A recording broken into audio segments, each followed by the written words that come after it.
কাকা আসসালামু আলাইকুম। ওয়ালাইকুম আসসালাম। আরে শামসু, দাঁড়িয়ে আছো কে? বসো। আচ্ছা কাকা বুঝতেছি। তা কাকা আপনার শরীর স্বাস্থ্য সব ভালো তো নাকি? আল্লাহ রাখছে বাপু, বয়স হয়ে গেছে, এখন দেখা যাক আল্লাহ কয়দিন ভালো রাখে।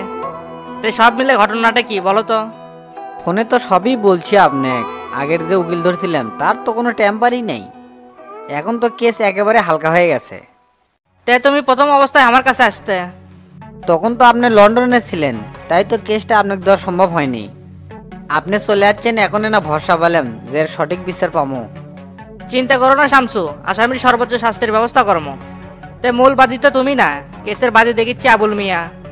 আবুল মিয়া হচ্ছে মজনুর বাপ। কেসটা মূলত আমি হ্যান্ডেল করতেছি। বুঝিনি তো, গরিব মানুষ এত টাকা ব্যয় কেঙ্গা করে করবি। ও আইসে, কিন্তু উকিল পরিবর্তন করতে গেলে একটু ঝামেলা হয়। তে শামসু, আগের উকিলের কাছ থেকে কি সব কাগজপত্র নিয়ে যাচ্ছ? আর সবই লিয়াচ্ছি, ফাইলের ভিতর সব রাখা আছে। বাদীর যে স্বাক্ষর লাগবি, কোর্ট তো অনেক চিনবি, তোমাকে তো আর চিনবি না। ও আচ্ছা, স্বাক্ষর অবশ্য লেওয়া হয়নি। ঠিক আছে, সমস্যা নাই, তুমি আজকের মধ্যে স্বাক্ষরের ব্যবস্থা করো, কেননা হাতে এখনো 2-3 দিন সময় আছে কোর্ট বসার। ঠিক আছে, আজকের মধ্যে ব্যবস্থা কর্মনি। কিন্তু কাকা কিছু খবর তো আছে আমার কানে। কি খবর আছে? আসামির জামিন করার জন্য খুব চেষ্টা তকবির করিচ্ছে, যে কোনো মুহূর্তে বাইর হতে পারে। এই মামলার যতগুলো ধারা দেখলাম তাতে করে কোনো লাভই হবি না। ইনকে আসামি সাধারণত কোর্ট জামিন দেয় না। সেটাই উকিল সাহেব, এই কালপিটের সর্বোচ্চ শাস্তি হোক সেটাই আশা করি। চিন্তা করো না শামসু, সত্য ও ন্যায়ের পক্ষে প্রয়োজনে নিজের জীবনও দেবো, তারপরেও আসামি সর্বোচ্চ শাস্তি না হওয়া পর্যন্ত দম ছাড়বো না। আপনার কথায় ভরসা পেলাম কাকা, এতদিন পর আসে কেসটা যোগ্য লোকের হাতে পড়ছে। ঠিক আছে, তুমি তাহলে আবুল মিয়ার থেকে স্বাক্ষরটা নিয়ে আসো, হাতে কিছু কাজ আছে সেগুলো আমি এর মধ্যে সারে লই। ঠিক আছে কাকা, আজ তাহলে উঠলাম। আসসালামু আলাইকুম। ওয়ালাইকুম আসসালাম।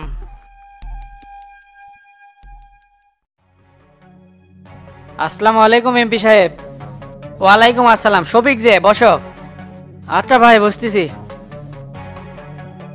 তা ভাই কি খবর, মজনুর বাপের সাথে কি কোনো কথাবার্তা হলো? হ্যাঁ, কথা তো কলাম, রেজাল্ট পজিটিভ মনে হলো। যাওয়ার সময় মজনুর বাপ কয়ে গেল কয়েকদিন হলো সময় দেন, চিন্তা ভাবনা করে দেখি। আলহামদুলিল্লাহ, তাহলে তো খবর ভালোই মনে হচ্ছে। তো তবে জেলখানার মধ্যে কেঙ্কা করে আছে ভাই, চেংড়াটা ছাড়া পেলে আমার না শক্তি বাড়ে। এখনো সঠিক কথা বলেনি মিয়া, দেখি কি হয়, তাই কয়ে গেছে। আপনি না ভাই মন থেকে দেখেন, আপনি ছাড়া কেউ এটা সমাধান করে পারবি না। দেখো শফিক, সর্বোচ্চ চেষ্টা করছি কেমনে এটা সমাধান করা যায়। তুমি কোনো চিন্তা করো না, আমি এর সমাধান করবোই, বাকিটা উপরওয়ালার ইচ্ছা। চিন্তা করবো না মানে, শামসুক দেখলাম শমশের মজুমদার উকিলের চেম্বার থেকে বের হচ্ছে।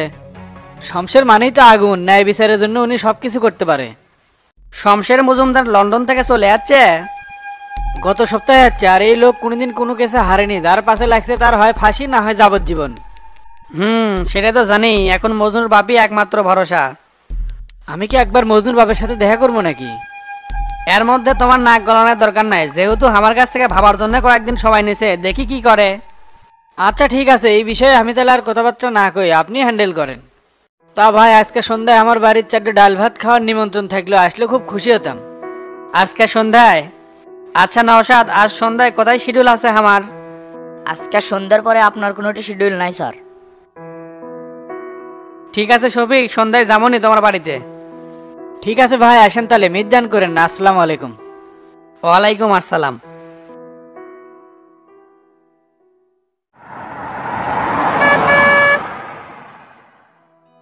ক্যারেটেরা মজনুর বাপের তো বাড়িতে পাওয়া গেল না, এই লোক গেল গুন্ডি। আমার মনে হয় কি মজদুর বাপ বনের মধ্যে নদীর পাড়ে আছে, যেটি মজদুক মেরে হাল দেওয়া হয়েছিল।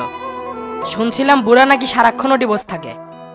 ও আচ্ছা, গতবারও তো ওই জায়গাতেই পাইছিলাম, তাহলে চলে কোটি যাই। আচ্ছা চলেন। ওস্তাদ, কেসটা দ্রুত বিচার ট্রাইব্যুনালে দেওয়া গেলে বিচারটা তাড়াতাড়ি হলো নি। এইবার কোর্টে এটার জন্য আবেদন করা লাগবে, দেখি কি হয়। এত কোর্ট কাছারি ইগুলের পিছনে না ঘুরে ডাইরেক্ট অ্যাকশন নিলেই ভালো হলো নি। ডাইরেক্ট অ্যাকশন মানে তুই কি বুঝতে পারছিস? তোতা জামিল্লে বের হলে কয়েকদিন পর ধীরে সুস্থে বস্তার মধ্যে তুলে শালাক দিমু নদীর মধ্যে ফেলে, তখন দেখবেন সব লেটা বেটা একদম ক্লিয়ার হয়ে গেছে। এলে বিচার কোর্ট কাছারি এত ধৈর্য আমার মাথাত কুলায় না। তাহলে তুই আর তোতা একই হলো, পার্থক্য কি হলো? ওস্তাদ, আপনি খারাই ভুলে গেছেন, আমাদের সাথে এল্লা করার দুঃসাহস কেউ পায়নি। আর এখন ছেলে সহ্য করে বেড়াচ্ছি আর বসে আছি কখন কেটে কি ফয়সালা দিবি। আগের কবার শামসুক কবর দিছি রে টেরা, ঘুমন্ত হিংসক আর জাগাবার চাচ্ছি না। কিন্তু আমার যে আর সহ্য হচ্ছে না, আমার নাম টেরা, আমার মাথার চুল কম, তাই আমার ধৈর্য কম।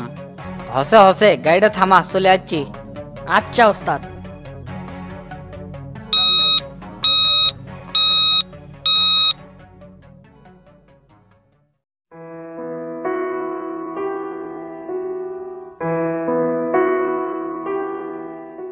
ওস্তাদ কো, আশপাশে তো কোনোটিই নাই। সেটাই তো দেখতেছি রে, তাহলে এই লোক গালো গুন্ডি।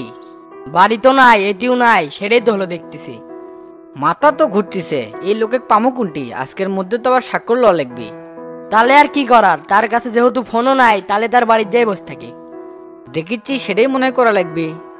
আমি কই কি ওস্তাদ, কাগজটা আমার কাছে দিয়ে আপনি বাড়ির চলে যান, তারপর তা খুঁজে বাই করে স্বাক্ষর নিয়ে আমি আসতেছি। তুই কি স্বাক্ষর লিবার পাবুনি? এটা কোনো কথা বলেন ওস্তাদ? অসম্ভবকে সম্ভব করাই টেরার কাজ। তাহলে তুই মঞ্জুর বাবের থেকে স্বাক্ষর লিয়ে চলে আয়, আমি গেলাম। আচ্ছা ওস্তাদ, দেখে শুনে যায়েন।